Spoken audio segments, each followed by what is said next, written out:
Miếng cá mọi người ạ. Theo mày ấy vào. Cái mẹ cả người chúng nào bây giờ đây.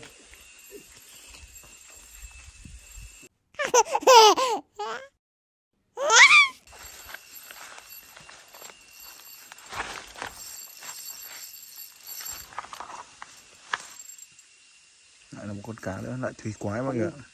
Nó không chầm lên anh ạ, nó đi sát đáy luôn.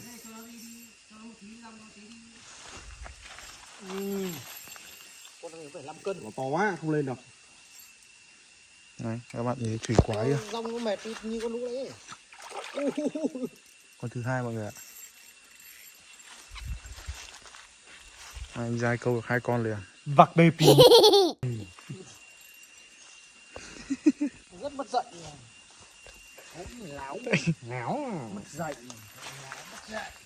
20 con to. To anh.